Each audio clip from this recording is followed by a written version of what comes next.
자, 주생전으로 들어가 보도록 하겠습니다. 이 문제도 풀고 제가 출제한 문제도 있으니까 함께 풀어보도록 하겠습니다. 이 주생전이라는 소설은 우리 고소설사로 치자면은 애정소설이자 전기소설로 볼 수가 있을 텐데요. 1593년, 그러니까 16세기 말에 권필이라고 하는 사람이 쓴 한문 소설입니다. 근데 애정 소설 치고는 우리 고소설사가 보여주는 기존의 소설과는 좀 색다른 면모가 있어요. 그러니까 16세기 말에 나왔다고 치자면은 15세기에 이미 김시습의 금오신화에서 뭐 만목사 저포기에서 그 노총각 양생이 너무나 외로운 나머지 귀신 천녀하고 사귄다거나 이생규장전도 마찬가지고, 또 16세기 말 17세기라면 이제 최척전에서 그 최척이와 오경이가 보여주는 그 고귀하고 유일한 절대적인 사랑법, 또 운영전 같은 경우도 국력 운영하고 김진사하고의 사랑, 그리고 뭐 전통적으로 보자면은 뭐 춘향전에서 이도령과 춘향이의 그 유일한 사랑법, 또 설화로 치자면은 김영감호, 이런 데서 호랑이 처녀와의 그 사랑법, 이런 것들을 볼 때 우리 고소설사에서의 사랑이라고 하는 것은 뭐 서구 소설도 그렇지만 굉장히 그 중세적인 유일무이한 절대적인 한 사람과의 영원 그 한 사랑, 엔드리스 러브라고 하는 그런 신화적인 사랑법을 보여주는데, 이 주생전이라고 하는 소설은 그런 그 일률적이라고 볼 수도 있는 그런 중세적인 고귀하고 유일한 절대적인 한 여성과의 한 남성과의 우여곡절 끝에 만나서 고난을 겪고 사랑을 이어가는, 그래서 해피엔딩으로 끝나는 이러한 어떤 그 사랑법을 따르고 있지는 않아요. 그래서 이제 주생전에 나타난 사랑을 한번 유심히 들여다볼 필요도 있고, 혹시 여러분들이 학습에 좀 흥미가 좀 떨어지거나 좀 사랑에 대해서 낭만적으로 자유분방한 사랑에 대해서 조금 알고 싶고, 뭐 허구적인 작품이니까 그게 흠뻑 빠져가지고 내 에너지를 조금 끌어올리고 싶은, 어떤 삶의 흥미를 끌어올리고 싶은 사람은 이 소설을 꼭 읽어보고 감상을 하시면은 혹시 뭐 삶에 윤기가 나고 생동감을 불어넣어줄 수도 있으리라고 기대를 해봅니다. 그만큼 이 주생전은 주생이라고 하는 이 한 남자가 배도하고 선화라고 하는 두 여자 사이를 오가면서 마음껏 사랑을 즐기고 그 자유분방한 사랑의 감정을 아낌없이 분출하는 굉장히 그 낭만적인 사랑을 위한 사랑의 소설이라고 볼 수가 있어요. 물론 이제 그 권필의 그 작가가 앞에 이제 밝혀본 바에 의하면은 이 소설은 주생이가 털어놓은 자기의 사랑의 경험담이거든요. 그러니까 임진왜란 때 이효송 장군의 그 문화에서 그 서기 그 기록자로 참가한 군사 그 주생이라는 사람이 자기가 사랑의 경험담을 군대에서 그 털어놓은 이야기를 권필이가 적었다. 그것이 이제 주생전이다. 물론 이제 액자 소설적인 구성법을 취하고는 있지는 않습니다. 이 소설의 창작 배경이죠.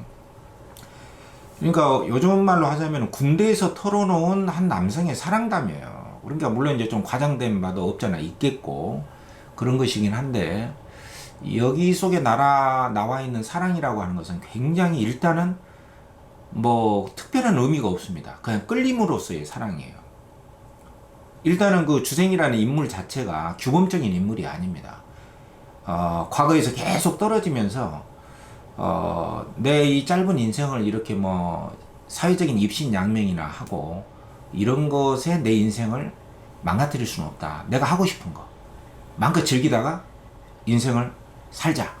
이런 그 독특한 그 자유주의적인 그 인생관과 가치관으로 선회하게 됩니다. 급전하게 되죠. 과거에 계속 떨어지면서.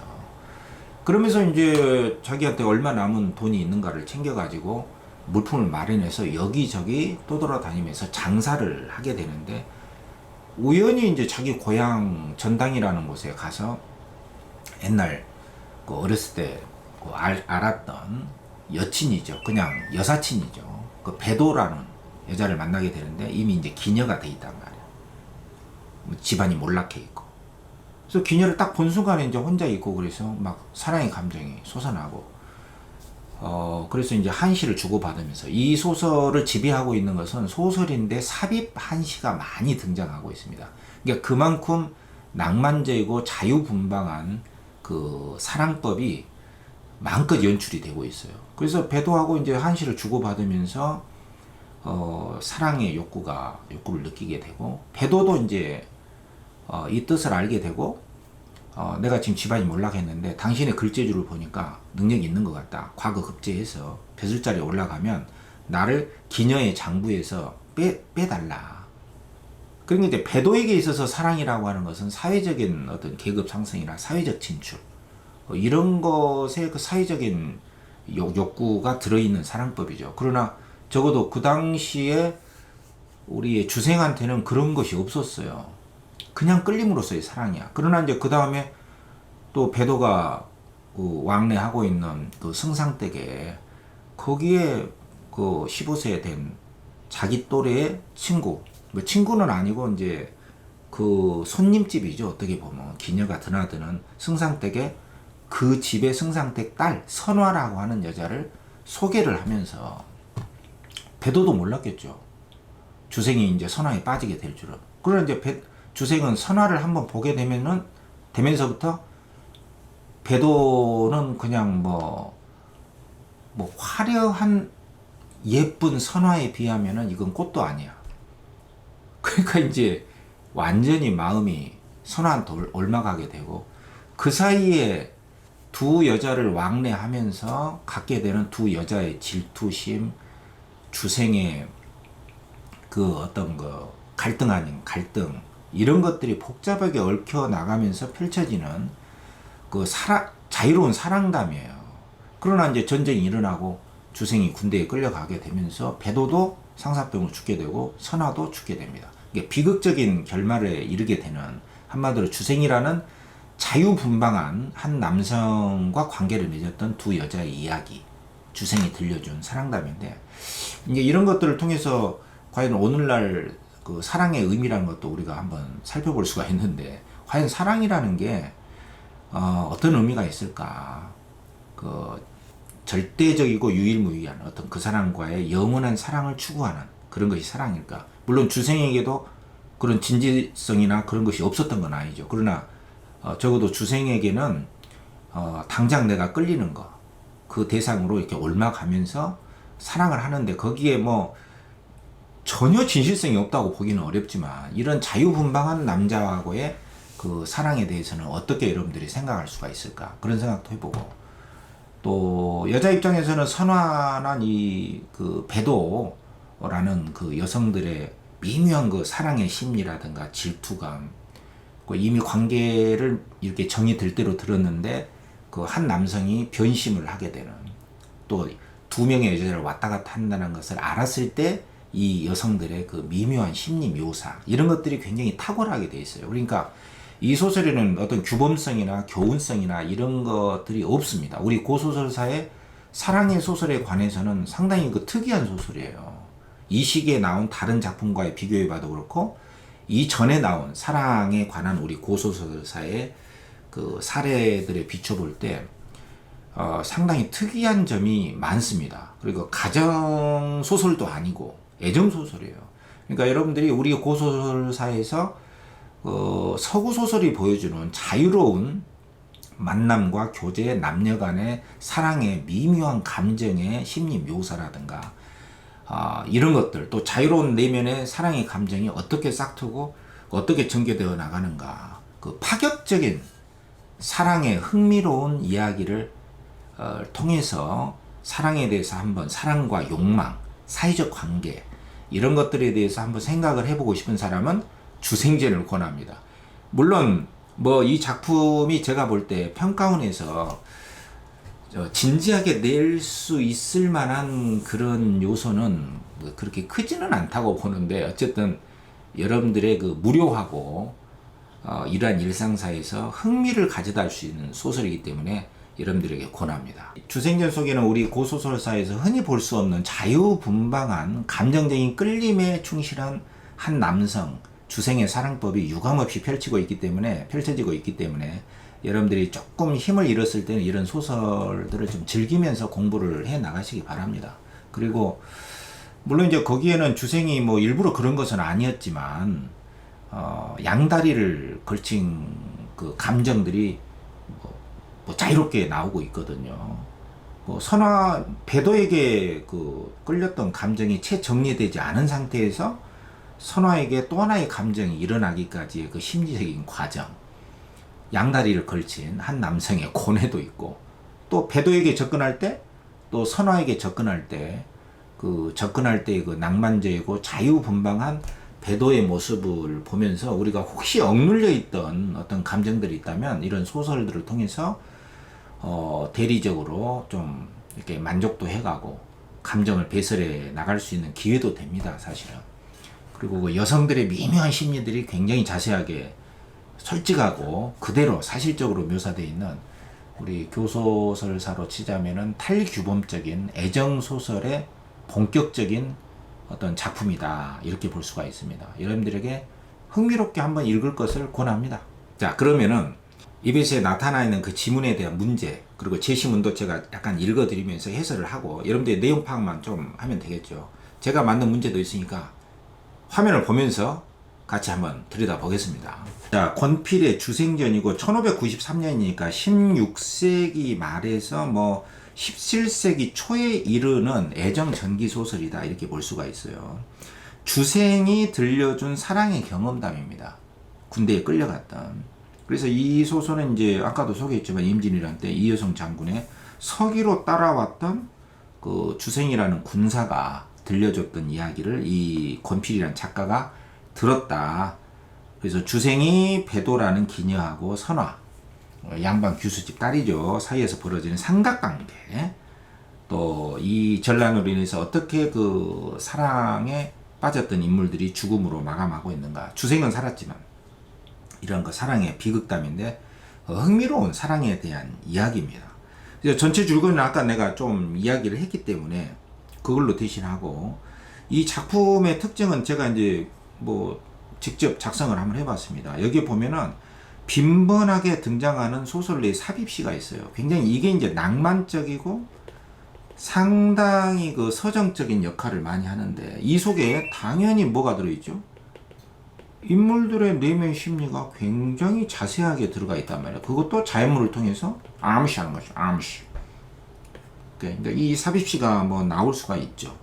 그 다음에 인간들의 그 욕망을 분출할 대로 그냥 자연스럽게 분출해 나간 그 소설이에요. 그렇기 때문에 어떤 그 사랑의 그 큰 의미를 보인다거나 어떤 인생의 가치가 있다거나 그렇게 보지는 않아요. 한마디로 자유로운 욕망의 세계입니다. 그래서 아까도 이야기했지만 사랑의 절박함이나 진실성, 유일무이한 엔드리스 러브, 이런 것보다는 즉흥적이고 자유로운 사랑과 욕망의 세계를 펼쳐나간 우리 고소설사의 상당히 그 이례적인 작품이다. 자유로운 소설이다, 이거죠. 낭만적입니다. 만남과 그 삼각관계도 있고 질투의 심리가 아주 잘 묘사되어 있습니다. 그래서 과거에 보였던 유로 소설들과는 뭐 차원이 좀 다르다, 이거죠. 규범적이지 않아. 비극적이죠. 그래서 이 주생이라는 인물은 한마디로 자유주의자, 자유로운 영혼이에요. 낭만주의자라고도 볼 수 있죠. 즐기자. 내적인 욕망에 충실한 자유분방한 인물이고, 사회적 진출에 실패하자 기존 규범이나 가치관에 얽매이지 않고 장사를 하면서 짧은 인생을 즐기고자 하는. 그러니까 여기서 주생에게서 사랑은 뭐 나름 진지성과 뭐 절박성이 없다고 볼 수는 없지만 자유로운 내면의 감정을 추구하는 과정에서 사랑의 의미를 활용하고 있는 그런 인물이라고 볼 수 있어요. 마음껏 즐기는 인물입니다. 개인의 내면적 욕망을.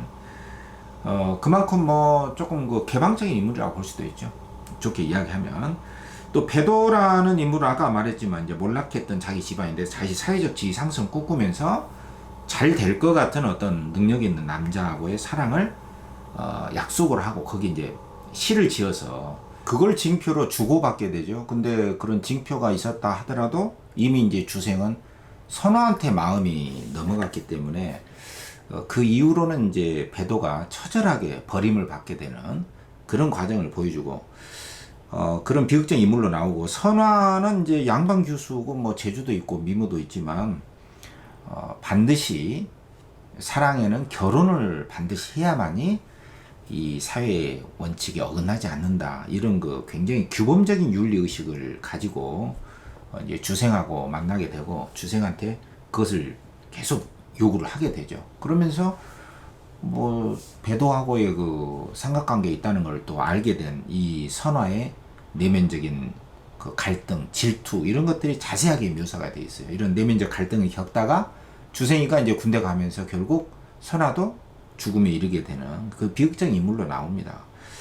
그래서 이런 주생전을 가지고 우리가 사랑과 욕망에 대해서 한번 생각해 볼 점이 있다면은, 일단 사랑의 감정이라는 것은 누구한테 있지만 누구하고 사랑을 할 것인가, 그리고 그 사랑을 하는 주체자의 그 마인드가 사랑의 감정 외에 어떤 것이 있는가. 특히 주생이라고 하는 이 사람에게서 사랑의 감정이라는 것은 상당히 즉흥적인 것이거든요.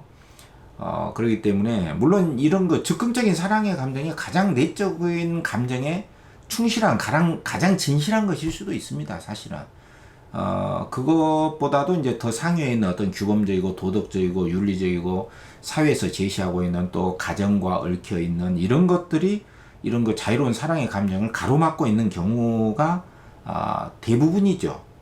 그런데 이제 이런 주생은 그런 걸로부터 벗어나서 상당히 그 여성과의 만남이나 관계 유지에서 어떤 그 끌림, 감정의 끌림을 소중하게 생각하는 이런 그 인물의 전형적인 모습을 보여주고 있는데, 여러분들은 이런 감정과 욕망을 쫓는 자유로운 사랑에 대해서 어떻게 생각하는지 이런 것도 한번 생각해 볼 수가 있고, 또 배도에게서 사랑이라고 하는 건 아까 이야기했지만 남녀 간의 정도 정이지만 몰락해버린 열악한 처지에 있는 자기의 사회적 처지를 좀 보상받을 수 있는 어떤 대상과의 관계를 맺는 것, 이런 관계 맺음으로 인해서 사회적 관계를 더 지금보다 더 업그레이드 시키고자 하는 그러한 의미에서의 사랑을 원하고 있는 인물이기 때문에 배도에게 있어서의 사랑은 어떤 것이고 어떤 의미가 있는가, 이런 것들도 한번 생각해 볼 필요가 있고, 또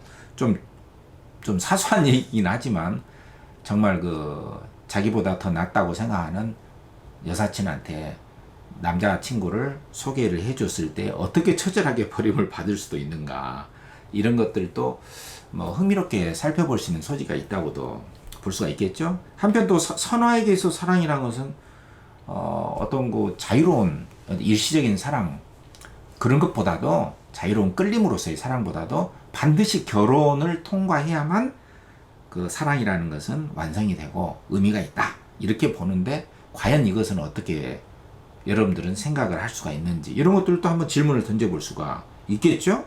그래서 오늘날 이 주생과 같은 남자나 배도와 선화 같은 여성들이 보여주는 사랑이 어떤 빛깔로 다가오고 어떤 의미가 있을까, 이런 것들도 한 번은 생각해 볼 필요가 있겠죠. 자, 제시문 내용을 한번 보겠습니다. 자, 앞부분 줄거리는 이제 우리가 했던 이야기입니다. 주생은 가세가 기울어 기생이 된 배도를 만나 사랑에 빠지고, 그러나 바로 옆에 성상댁 집에 갔다가 배도가 드나드는 선화를 딱 한 번 보고 거기에 완전히 빠지게 되죠. 거기다가 이제 그 집에서는 선화의 남동생 구경이라고 하는 그 남자의 공부할 선생이 필요하다. 그래서 거기 가서 글을 가르치게 되면서 선화하고 사랑이 급진전하게 되는 이런 거 굉장히 좋은 기회도 맞이하게 되거든요. 그러면서 이제 둘은 완전히 사랑에 막 빠지게 된다 이 말이야.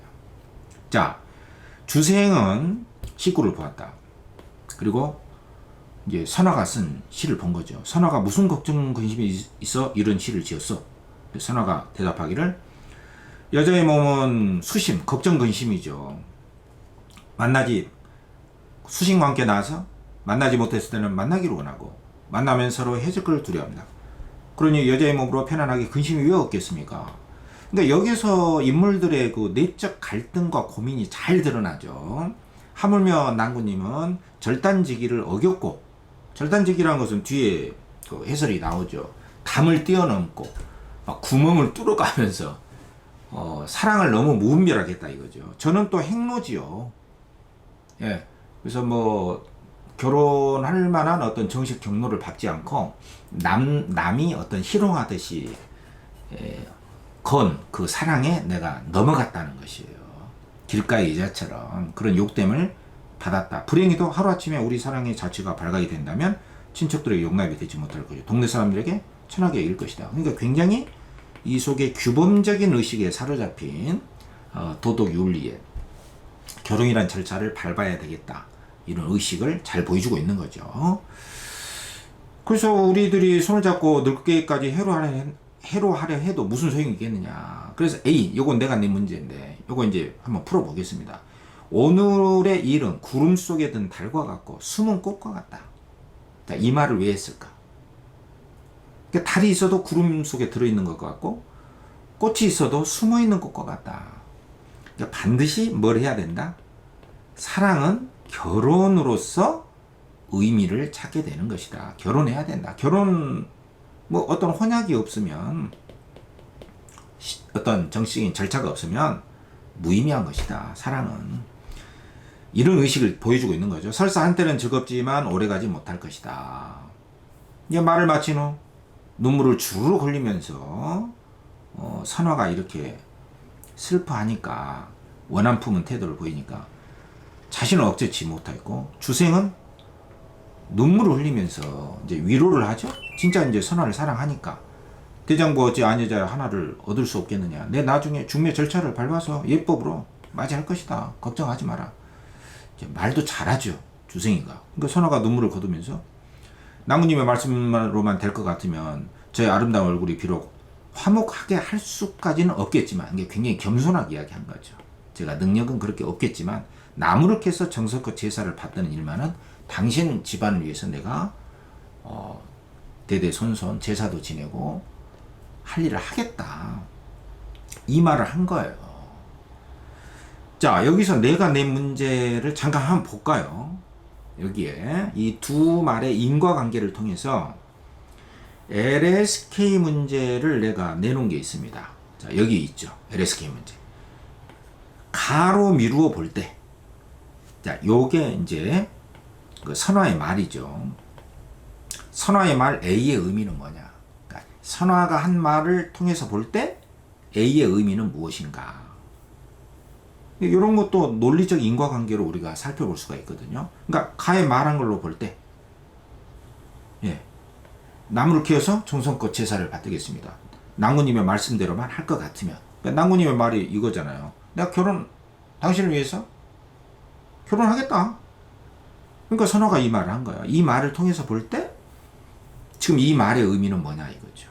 오늘의 일은 구름 속에 든 달과 같고 숨은 꽃과 같다. 이 말을 왜 했냐면 가로 미루어 볼 때 뭐죠? 그렇죠. 결혼 없는 사랑은 무의미하다. 결혼이란 절차를 밟아야 사랑의 의미가 있다. 바로 그 말이잖아요. 구름 속에 든 달과 같고 숨은 꽃과 같다. 그렇죠. 정시 혼례를 치르지 않는다면 이러한 사랑은 무의미한 것이다. 이런 의미단 말이에요. 그래서 내적인 문맥을 이렇게 따라가면서 인물의 심리 같은 거 잘 살펴보면서 제시문 쭉 읽어가면서 감상을 하면 됩니다. 선화는 이제 문갑을 열어서 화장 거울을 꺼내고 깨트려 가지고 한쪽은 자기가 갖고 한쪽은 주면서 동방화촉의 밤을 기다렸다가 다시 하나로 합칩시다. 우리가 이제 결합을 했다가 합칩시다. 그리고 또 이제 비단 부채를 딱 주면서 이 두 물건은 여기 중요한 기능이죠. 이 소재의 기능, 화장 거울하고 이 비단 부채, 이것이 갖는 역할이라고 하는 것은 적어도 선화에게는 뭐죠? 뭐 사랑의 징표죠, 징표. 이제 마음을 완전히 준 거예요. 이 두 물건은 하찮긴 하지만 제 마음의 간곡함을 나타내는 것이다. 수원이니 이 몸을 이 세상 끝까지 함께할 아내로 생각하시고 가을밤의 원한을 끼치지 말고 혹시 항아가 선녀가 그림자를 잃을지라도 밝은 달빛을 어여삐 여기서 아껴주라. 나를 끝까지 지켜주라. 이렇게 해서 그 이후로 이제 밤이면 밤마다 만나서 새벽에 헤어지고 하루도 그런 일이 없었어. 여기서 이제 이 사랑의 징표를 통해서 둘이 결합을 하게 된 거죠.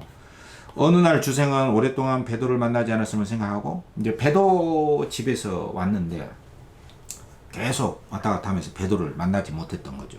그녀가 이상이 일까 두려워서 주생의 심리죠. 집으로 가서 찾죠. 그 사이에 선아는 또 주생이 사라지니까 주생의 방에까지 가서 봤어. 그래서 선아가 주생이 쓰던 향랑 주머니를 풀어보니까 배도로부터 받던 시가 있거든. 그러니까 이 선아는 화가 너무나 나고 질투심이 막 솟아난 거죠. 질투의 심리가 나오죠.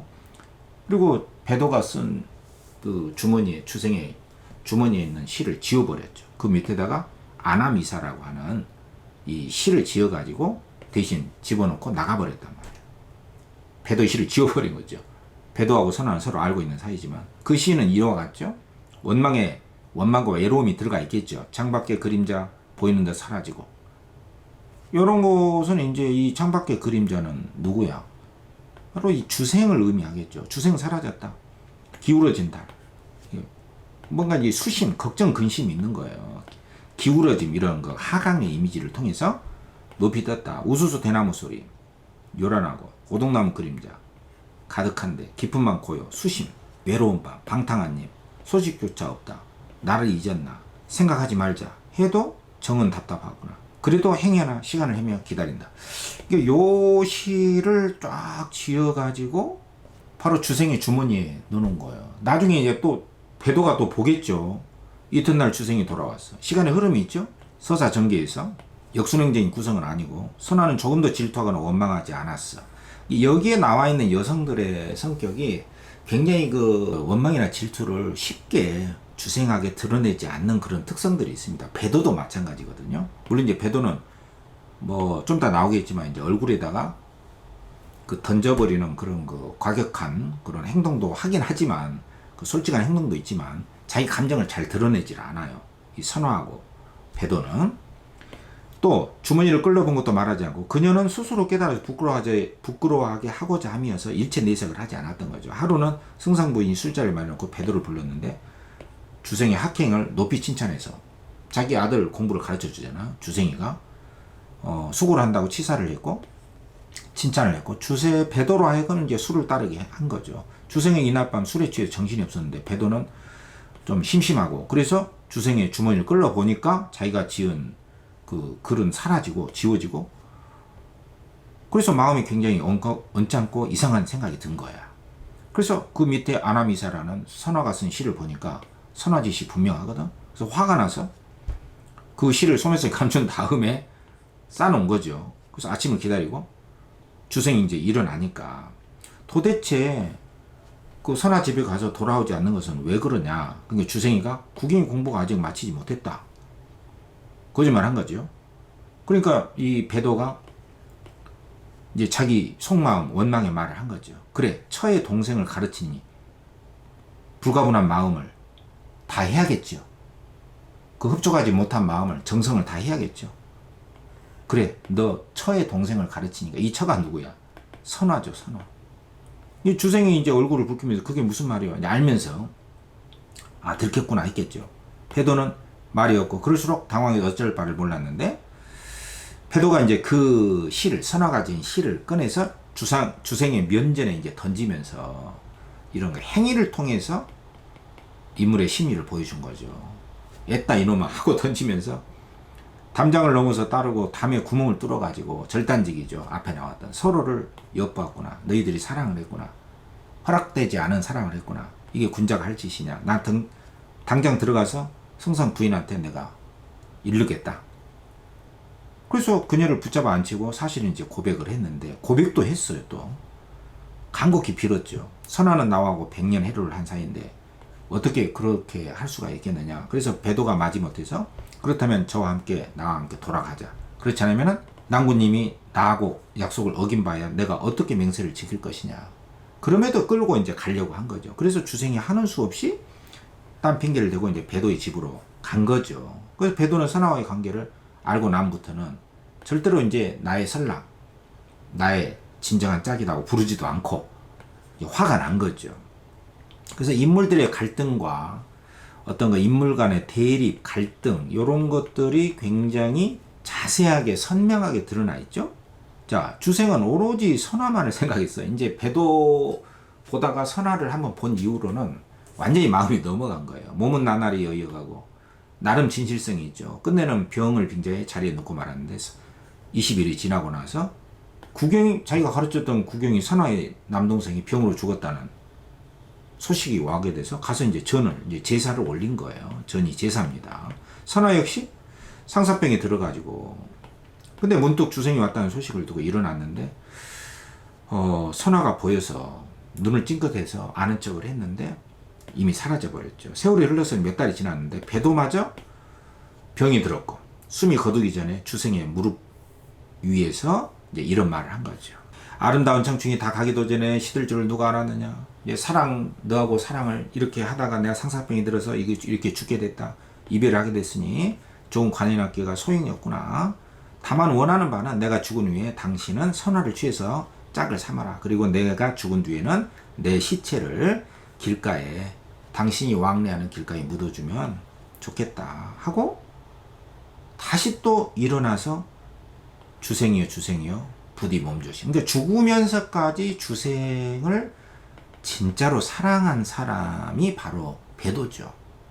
물론 이제 선화도 사랑을 했고, 그렇지만 선화는 주생이 전쟁통에 끌려간 다음에 역시 선화도 상사병으로 죽게 됩니다. 자, 요 부분이 제시문에 나온 거죠. 문제 한번 풀어보겠습니다. 위키리안 설명. 그냥 대충 여러분들이 이 내용에 따라서 한번 훑어보는 식으로 정리를 하면 됩니다. 1번 초현실적인 사건 배경 이런 건 없단 말이야. 뭐 용궁이나 뭐 천상세계 이런 게 안 나와. 이건 굉장히 현실적입니다. 공간적 배경을 묘사한 게 없어요. 뭐 담은 높았고 뭐 시커먼 뭐 나뭇가지들이 벌레들이 기어 올라가는 듯 이렇게 상세하게 묘사한 배경 묘사가 없어요. 그냥 배도의 집으로 갔다. 선화의 방으로 갔다. 뭐 이런 식으로. 그건 배경 묘사가 아닙니다. 권위 있는 조력자 이런 거 안 나와. 뭐 부처라든가 권위 있는 조력자가 안 나옵니다. 비극적인 죽음으로 끝나거든. 과거 현재 안 나옵니다. 순차적으로. 자, 5번 특정 소재를 중심으로 두 인물의 행위를 통해서 인물 간의 갈등 양상이 나와 있다. 여기에는 특정 소재라는 것은 아까 그 선화가 우리 주생하고 이렇게 진짜 깊은 관계를 맺으려고 할 때 뭐 부채를 준다든가 거울을 깨트려서 이런 거 있잖아요. 특정 소재가 나옵니다. 그리고 시를 짓는 거 나오잖아요. 그러면서 선화가 배도가 지은 시를 찢어버리고 그 밑에다 자기 시를 딱 적고, 또 배도는 선화가 시 지은 것을 주생의 면전에다가 던지면서 네가 나를 배반했구나 이런 식으로. 그래서 소재들이 나오고 그것이 뭐 부채가 됐던, 그죠? 뭐 시가 됐던, 그리고 거울이 됐던 이게 나옵니다. 그 행위들이 나오죠.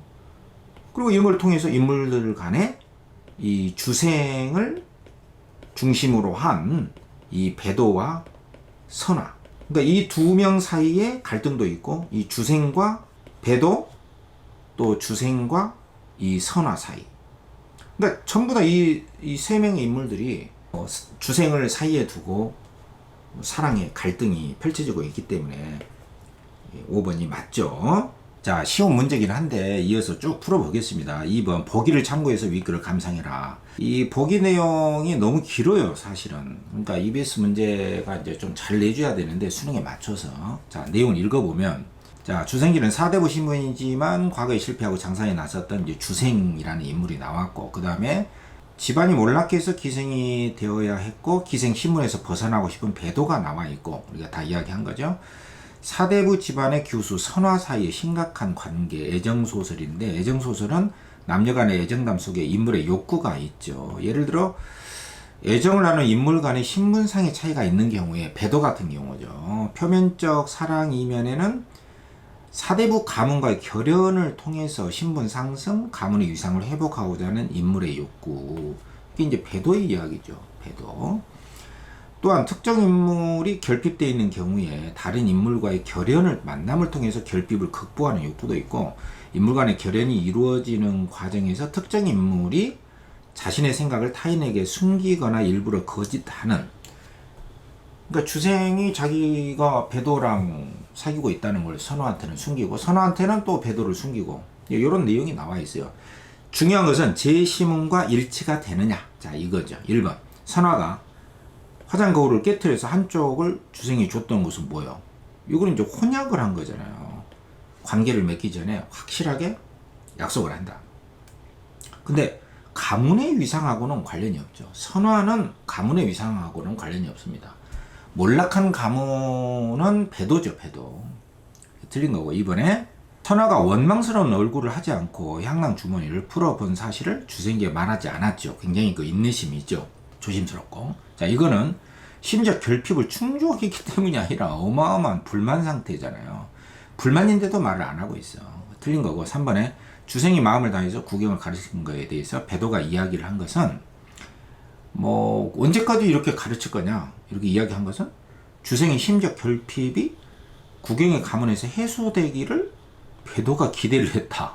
근데 이것은 배도가 그냥 선화 집안에 대해서 주생이가 또 물어보고, 주생이가 먼저 선화를 봤잖아요. 물어보고 이야기를 한 거고, 그쪽에서 요청이 있어서 가서 가르쳐 준 거죠. 글을 선화 남동생인 구경을 가르쳐 준 거죠. 근데 배도가 이렇게 주생이 마음을 다해서 구경을 가르친 거에 대해서 배도가 이야기를 한 거는 언제까지 이렇게 가르칠 거냐, 이제 선화하고 친한 걸 알고 불만을 한 것이지, 배도가 뭘 기대를 하고 이런 게 아니잖아요. 특히 주생이 신분 상승이 올라가도록 그런 건 아니다. 그죠? 그 다음에 4번에 주생이 승상부인에게 핑계를 대고 배도의 집에 머물렀죠. 구경을 가르친다는 핑계로. 사실은 선화한테 관심이 있는데 주생에 대한 배도의 불안이 해소되었기 때문이다. 이건 아니죠. 뭐 배도의 불안이 뭐 해소된 적이 없어요. 계속 불안하고 계속 갈등이죠. 자, 5번에 배도가 병이 들어 숨을 거뒀죠. 이것은 사대부가의 결연을 통해 신분 상승을 이루고자 하는 인물의 욕구가 있었는데, 이게 배도인데 좌절한 거죠. 주생을 통해서 신분 상승을 하려고 하다가 안 돼서 죽은 거잖아요. 사랑도 뜻대로 안 되고 사회적인 보상도 받지 못하고 배도의 슬픔이죠. 5번이 맞아서 답이죠. 자, A와 B에 대한 설명. 문제가 너무 쉬워. 그죠? 그러니까 참고로만 보세요, 여러분들이. 수능에는 훨씬 못 미치는 문제들이니까. 자, A는 바로 이 부분이죠. 선화가 지금 걱정이 돼서 그 주생하고 만나 깊은 관계로 진입하기 전에 걱정이 된 거죠. 당신은 함부로 막 담을 넘고 들어온 절단적이고, 나는 이렇게 가볍게 허락을 사귀게 된 행로지옥을 받았다. 남들이 다 천하게 여길 것이다. 그래서 아까도 이야기했지만 숨은 꽃과도 같고 구름 속에 달과 같다. 결혼하지 않은 사랑은 걱정이 된다. 이렇게 우려와 걱정을 드러내고 있는 부분이 A고, 그죠? 그 다음에 B번은 바로 이제 우리의 배도가 정말 상사병에 죽어가면서까지 이렇게 나를 당신이 다니는 길가에 묻어주신다면 감사 이렇게 부탁을 하고 있는 거예요. 세상에 죽어가면서까지. 그 마지막에 몸조심해라 이렇게 사랑의 마음을 끝까지 전합니다. 이런 여성들은 이제 보기 힘들죠, 사실은. 그러니까 여기 A는 선화의 우려와 걱정이 있는 것이고, B번에도 이 배도가 죽어가면서 부탁을 하는 것이잖아요. 그렇기 때문에 1번의 A에서는 상대의 잘못을 지적하면서도 상대를 용서한다든가 이런 게 아니에요. 자기가 걱정하고 있는 거죠. 뭐 일단 여기서 틀린 거야. 2번은 자신의 과거 행적을 드러내서 결백하다 이런 거 아니고 지금 걱정하고 있잖아. A는 자신의 처한 상황, 지금 결혼도 하지 않고 관계를 맺었다. 우려, 걱정. 그리고 B는 자기 신세를 한탄하면서 자기 원하는 바를 요청하고 있다. 내 무덤을 그대가 지나가는 길가에 무덤을 만들어달라. 이게 답이죠. 그 다음에 4번에 A는 근심을 갖게 된 원인, 상대방을 근심을 갖게 된 것에 대해서는 뭐 그렇다 치고 조롱하는 건 아니야. B번에서는 상대방의 반성을 촉구하고 이런 건 아닙니다. 원망하지 않고 오히려 상대방에게 부탁을 하는 것이죠. 5번은 그걸 극복할 수 있는 해결 방안이 아니고 걱정만 하고 있고, 뭐 고맙다, 도움을 받았다, 뭐 도움 받은 거 별로 없어요. 배도는 상처만 받았죠. 4번에 보기를 바탕으로 기억에 대해서 적절치 않은 거. 이 기억이 뭐냐면은 배도의 시를 지워버리고 주생의 주머니에 있는 그 밑에다가 선화가 쓴 아나미사라는 시죠. 이게 선화가 지은 시잖아요. 근데 선화가 배도와의 관계를 알고 거기다가 시를 대신 그 배도의 시를 지워버리고 자기 시를 이렇게 쓴 거잖아요. 그럼 요걸 가지고 배도가 이걸 알고 이제 선화가 쓴 시를 주생의 얼굴에다 던져버리고 원망을 막 했잖아요. 그러니까 이 선화의 이 시 속에는 지금 선화의 걱정, 근심, 자기하고 사귈 대로 사귀었는데 지금 배도하고 친한 것 같고, 그래서 선화의 걱정, 근심과 외로움, 그 주생이 배도한테 이제 옮긴 뒤에 계속 선화하고만 같이 있으니까 불안해서 배도한테 갔잖아요. 가고 나서 선화의 걱정, 근심이 있단 말이에요. 이 수심도 있잖아요. 그렇기 때문에 이제 이 시는 선화가 지은 선화의 내면 심리죠. 그래서 아나미사를 통해 선화가 처한 상황과 그에 대한 정서, 심리가 나와 있다. 그래서 1번에 창밖의 그림자, 보이는 듯 사라진다. 이게 주생이죠. 주생이 없는 상황, 곁에 없는 선화의 상황이다. 맞고 2번 오동나무 그림자, 가득하다. 그 선화의 걱정, 근심이죠. 근데 선화에 대한 주생의 오해를 유발한, 선화에 대해서 주생이가 뭘 오해를 했어요? 이건 오해를 한 것이 없잖아. 뭐 장애물 그런 거 없죠. 오히려 선화에 걱정, 근심과 외로움이 있는 것이죠. 선화에 대해서 오해를 한 것이 없어요. 주생이는 너무 쉽게 낸 겁니다. 3번에 소식주차 없는 방탕한 님이랑은 평소와 달리 오지 않은 주생에 대한 선화의 부정적인 인식, 갈등이 있고, 4번 생각을 하지 않으려 해도 멀리 있는 정은 답답하다. 주생의 행위로 인해서 배도한테 가버린 고뇌하는, 갈등하는 선화의 모습이고, 5번 시간을 헤며 아침까지 앉아 기다리고 있으면서 주생이 배도의 집으로 간 후에 독수공방 홀로 있는 선화의 모습이 나와 있는 것이죠. 자, 여기까지 일단 뭐 너무나 쉽지만 일단은 제시문에 충실해서 한번 살펴봤고요. 문제도 너무나 쉽지만 함께 살펴봤습니다. 자, 주생전 이 정도만 알면 여러분들이 다 풀 수가 있고, 혹시 좀 심심하거나 좀 힘을 잃었을 때, 좀 흥미로운 거리를 찾을 때, 이야기거리를 찾을 때 주생전을 읽기 바랍니다. 여기까지 하겠습니다.